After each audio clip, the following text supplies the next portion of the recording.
Assalamualaikum Sobat Muslim, masih di program Belajar Hijrah spesial JMFY 2025. Kalau tadi aku udah ajak Sobat Muslim kulik tentang perhiasan. Nah, di sini aku mau spill satu booth yang jualan tas yang dibuat dari rumput, tanaman, dan eceng gondok. Luar biasa kreatif sekali ya Sobat Muslim, pengrajin tanah air Indonesia. Assalamualaikum Kak. Aku izin wawancara. Kalau untuk tas rajutnya itu gimana tuh Kak? Nah ya, ini tas kerajinan ini tuh terbuat dari rumput. Dari rumput Ya, tanaman ban-ban dan juga eceng gondok. Jadi dia di woven satu persatu gitu. Lalu dianyam ya. Oh ini ya. Jadikan tas gitu. Nah kalau untuk yang paling unik yang mana tuh Kak? Untuk yang paling unik ya, sebenarnya di sini unik semua ya kayak. Oh iya sih, ini semua tuh unik semua ya. Ya, jadi yang paling unik ini sih. Jadi si tas ini tuh terbuat dari tanaman tadi, ban-ban dan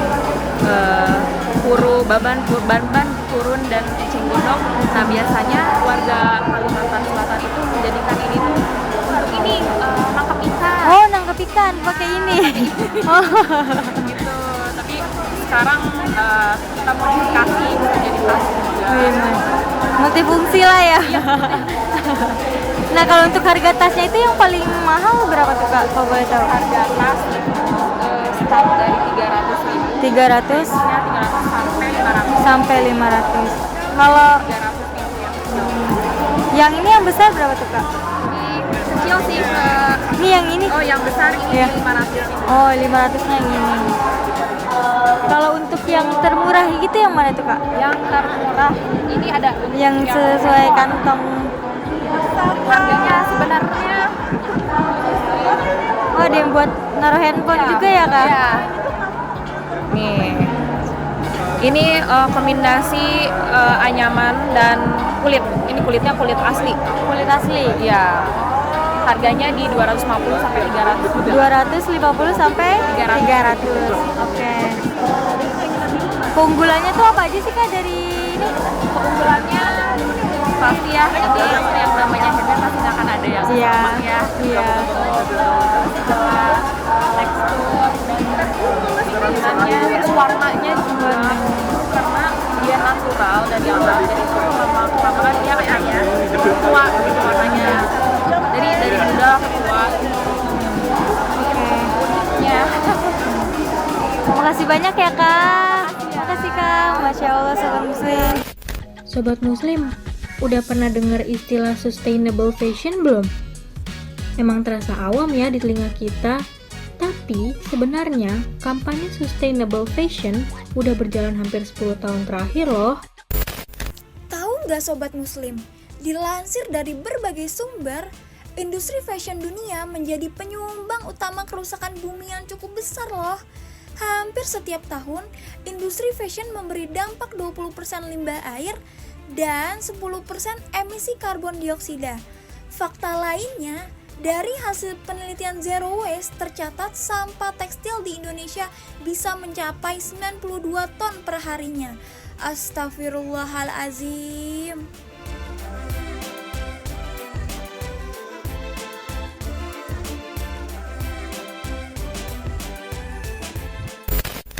Dari sinilah muncul gerakan sustainable fashion.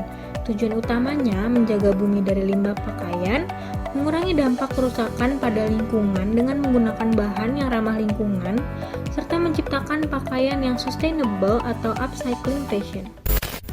Nah, Sobat Muslim harus tahu nih, dari sekian banyak desainer tanah air, ada 2 desainer Indonesia yang konsisten mengusung konsep fashion berkelanjutan, yaitu Denny Nugraha, Director Kreatif dari brand Big Boy Looks Good, dan Diminta Agustin, owner dari brand Darabaro Indonesia. Yuk kenal lebih dekat dengan mereka. Tak kenal, maka tak sayang. Siapa sih sosok hebat di balik brand lokal Big Boys Looks Good? Yap, betul banget, Denny Nugraha. Denny mendirikan brand ini sejak tahun 2009. Beberapa waktu lalu, Koleksi yang diproduksi di Bali ini mendapat kehormatan sebagai pembuka acara di ajang Jakarta Muslim Fashion Week 2025. Mengangkat tema Suksma, Denny ingin menyuguhkan koleksi busana muslim pria yang modern, kekinian, dan tidak membosankan. Sebagai bentuk dedikasi Denny terhadap sustainable fashion, ia hanya memilih bahan tekstil yang ramah lingkungan. Istimewanya lagi, seluruh koleksi baju ini diproduksi menggunakan pewarna alami dari serat buah. Masya Allah ya Sobat Muslim. Halo, saya Denny Nugraha dari Big Boy Looks Good. Hari ini saya join menjadi bagian dari Jakarta Modest Fashion Week untuk koleksi tahun 2025. Adapun untuk koleksi kita, saya menawarkan pilihan baru buat cowok-cowok muslim ya. Bahwasannya menjadi muslim itu bukan terus harus membosankan menurut saya. Seperti ini, temanya padi misalkan. Terus ada yang saya, ya ini kan temanya laut. Kayak gitu. Jadi untuk mendukung juga tren tahun depan adalah kan sustainability ya, kepedulian pada lingkungan, kain-kain ramah lingkungan. Jadi koleksi yang kita bawakan ini adalah koleksi yang seperti linen, katun, denim, tencel, semuanya adalah produk-produk yang memang ramah lingkungan. Gitu. Jadi memang ya untuk bumi yang lebih baik ya. Karena kan kita juga khawatir kayak limbah sampah itu 3 terbesar di dunia gitu. Jadi saya juga pengen memulai kepedulian dari small step lah, kayak gitu. Kan tema show kita adalah Suksma. Suksma adalah perjalanan saya di Bali, di mana saya belajar mengenai kain, mengenai sustainability ya di Bali. Gitu. Jadi saya mau warna coklat, ini kita ngewarnain sendiri. Kayak gitu. Mau warna hijau, biru, dan lain-lain, ini semua sendiri. Gitu. Iya, lalu misalkan ini yang tadi saya bilang denim yang sustainable. Coba boleh dipegang kakak. Denimnya pasti beda rasanya, kayak gitu. Katun tapi dicampur dengan serat tencel atau lyocell. Selain Denny Nugraha, lain halnya Dimita Agustin yang merupakan owner sekaligus desainer dari brand lokal Darabaro Indonesia. Desainer yang satu ini memanfaatkan sisa limbah fashion dari batik dan tenun khas Nusantara. Seluruh kepingan-kepingan perca itu disatukan menjadi kain, kemudian didaur ulang kembali menjadi busana siap pakai. Proses menjahit kepingan perca itu dinamakan teknik sulamboro, salah satu metode upcycling yang diadaptasi dari Jepang. Istimewanya lagi, Darabaro Indonesia ternyata membuka kesempatan lapangan pekerjaan bagi anak-anak lulusan SMA untuk belajar tentang teknik sulamboro. Jadi awalnya itu kami kelebihan limbah, berlimpahnya limbah di tempat produksi kami yang dari tahun ke tahun menumpuk. Kemudian saya coba memanfaatkan yang masih bisa dipakai yang agak-agak besar. Nah yang kecil-kecilnya itu kan sayang dibuang, kemudian saya belajar teknik jahit. Teknik jahit menggabungkan kepingan-kepingan sisa kain yang kecil-kecil. Nah itu namanya teknik boro yang kami adopt dari Jepang.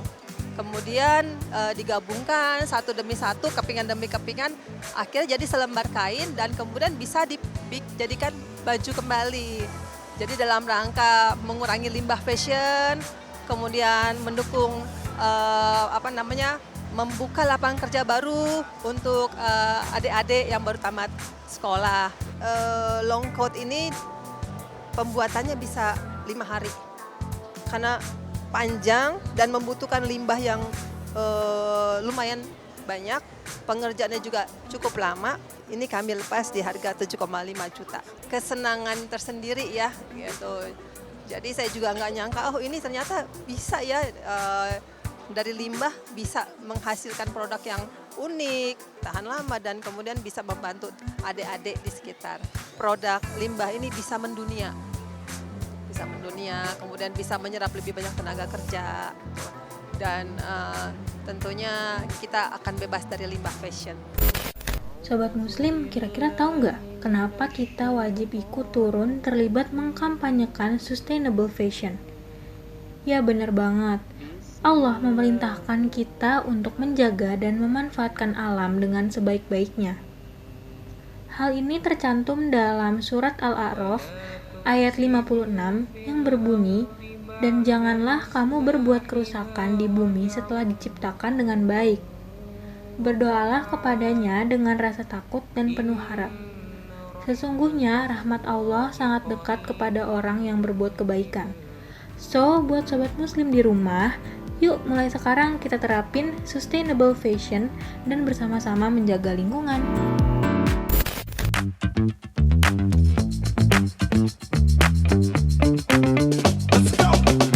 Sobat Muslim, tadi kan kita sudah bahas seputar sustainable fashion.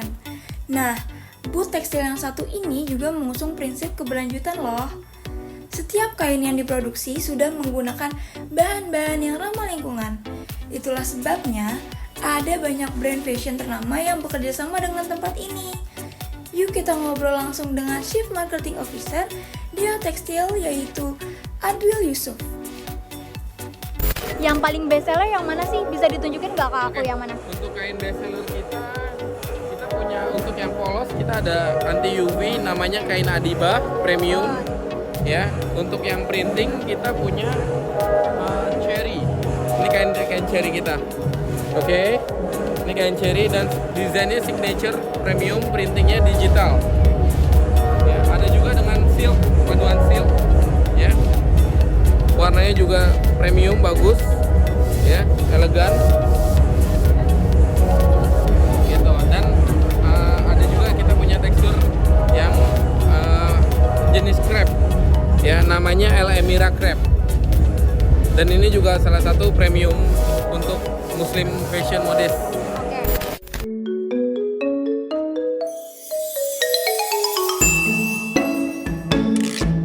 Sobat Muslim, akhirnya sampai juga kita di penghujung acara.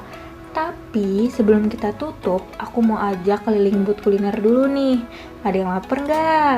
Kayaknya dari sekian banyak kuliner, aku mau icip bakso cuangki dan es jeruk. Nah Sobat Muslim, jadi sekarang kita mau nyobain baksonya. Bismillahirrahmanirrahim.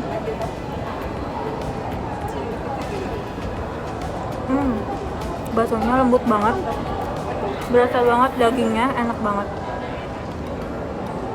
Sobat Muslim, reviewku tadi jadi penutup perjumpaan kita. Sampai ketemu di Belajar Hijrah selanjutnya. Wassalamualaikum warahmatullahi wabarakatuh.